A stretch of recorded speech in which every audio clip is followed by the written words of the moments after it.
My name is Adenike Oyetunde Lawal, and I have just been at this amazing book launch. Now, how important is this? It's absolutely important for persons like us, because I'm also a PWD, to write our books and write our experiences, document it for families, for the general society, so that people can understand in depth what our realities have been from birth, as in Anifa's story. Now, for the general populace, it does several things. Sometimes it becomes inspiring and motivating, not just for PWDs, but even non-disabled persons. And for the society, it places a demand on all sectors because she did share the experience growing up until now. She's still growing up, she's still a young girl. And one key thing that stands out the most about the author, Anifat, is that she is absolutely resilient. If you think of resilience, you must put her name beside it and her picture beside it. Anifat is resilient. We're forcing her to start smiling some more, but she has such a dogged spirit, and I am personally proud to be associated with everything that she stands for as we continue to advance for, demand for, and enforce the rights of persons with disabilities in Nigeria. My name is Alaji Yunus Sulaiman. I got to know about this program through a friend because I have a physically challenged grandchild who I take care of. And anything that I heard today and what I've went throughout the program was so interesting, and it impacts on me, and I know it will be the same thing with others, because we have to know that disability is not the end of the road. And also, if a program like this were being aired through the air, at least maybe 30 minutes in a month or something like that, it will help the society to assist those people who are physically challenged, because we need something like this, and the government should put more effort in assisting those physically challenged children.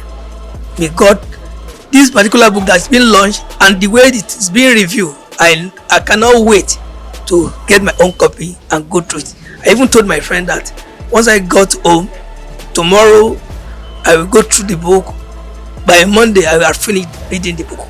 My name is Fatima Aderum, and I'm live here at Anifa Sadu Book Launch. Well, Anifa is someone that I've known for a while now, and despite how we have different conditions, she still inspires me a lot in so many ways. Even sometimes she encourages me to do some things like, you need to do this, you need to apply for this thing.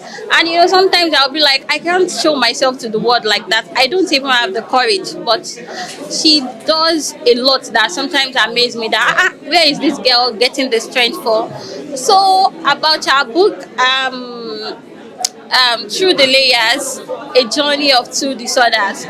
I think it's a book people need to read because books like this are not common outside, and it is something that does a lot of impact on the society. And Anifa is someone that is so bold for writing a book like this because, to be honest, talking about your raw, honest truth about things that you don't even want to share outside and letting people know about this thing, honestly, it's a courageous thing to do. So everyone needs to have a copy of this book in their hands.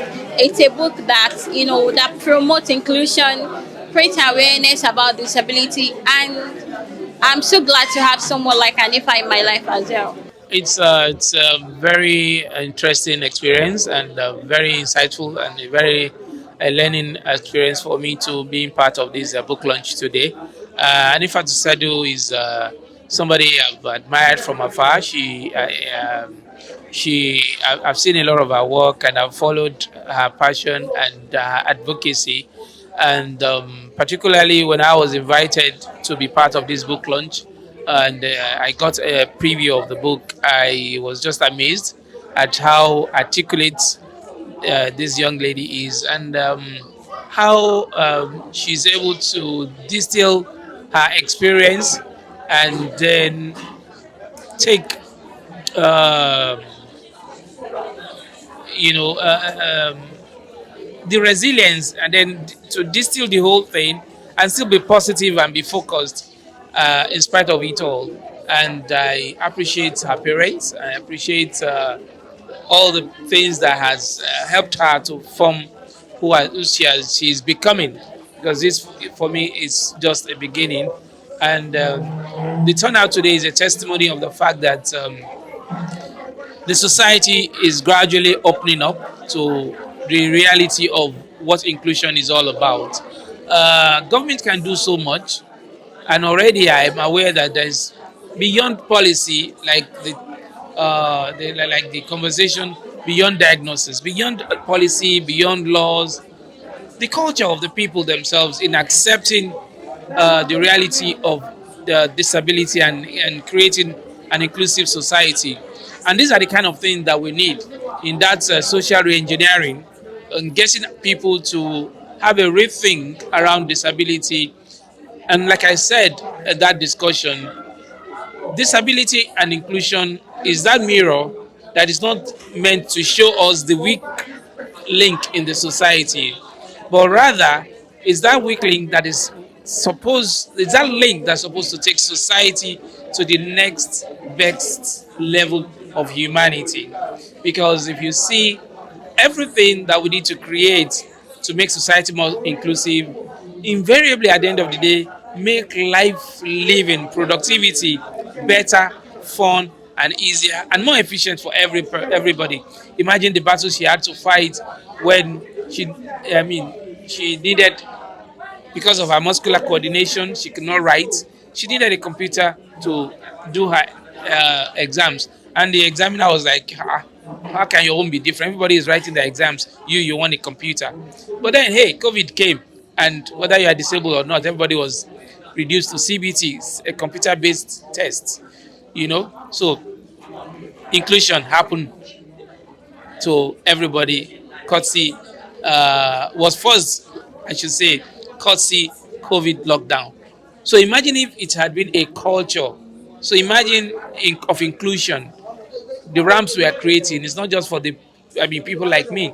At the end of the day, it makes things easier for everybody. So that's disability inclusion for you. It makes society, humanity, more better, the next level of what humanity should be, to be better than what it is right now. I wish Allah's Rahman.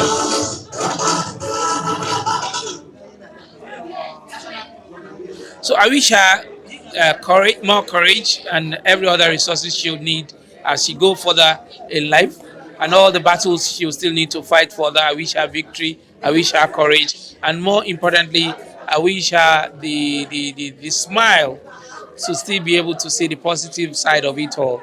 May Allah keep strengthening her and everybody around her. Thank you very much. My name is Basira Balogun. I've known Anifa for 5 years now, and we met on a talk show. We were celebrating World Women's Day, and I was invited to talk alongside Anifa. And since the day we met on that talk show, we continued to relate, and we became very close friends. She's like a sister to me. And when she started writing Through the Layers, it was more like a dream.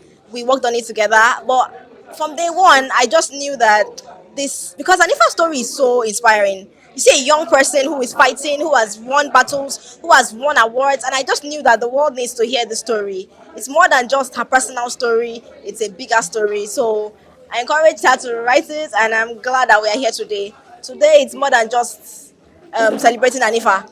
It's celebrating her courage, it's celebrating her resilience, and it's celebrating her journey into advocacy. This is professional advocacy, because this book is a manual, a lesson to mothers, parents with children with cerebral palsy, teachers, caregivers, and even the government. So I know that this book is going to be a manual that will launch Anifa's career into professional advocacy of persons with disability, and I'm really happy about that. My name is Ibrahim Sadu, the father of Anifa Sadu, the author of Through the Layer. And my wife standing beside me is Alaja Hafsat Sadu. I'm extremely very happy today. Anifa has proven over the year that is highly intelligent. She has surprised me in so many ways. considering her trajectory in terms of health issue over the years. But I've spotted this level of IQ in her for a very long time. But I never believed that it's this intelligent. Because what she did today and all along in recent past, she has really surprised me. I really commended her for writing this book. This book is like a manual for disability. It will serve as a drug or as an encouragement, as a guide for anybody that's facing challenges. That there is no challenge that is insurmountable. That was the way I faced our case all along without disturbing anybody. Because the story was sad to tell, I must be very frank with you. But alhamdulillah, today I'm a proud father and I'm very happy to showcase her as my daughter. Alhamdulillah, Alhamdulillah. I'm very, very, very happy today. Today is one of my happiest days in my life. For all what God has done for us about Hanifat. Alhamdulillah. Alhamdulillah. I'm just happy for today.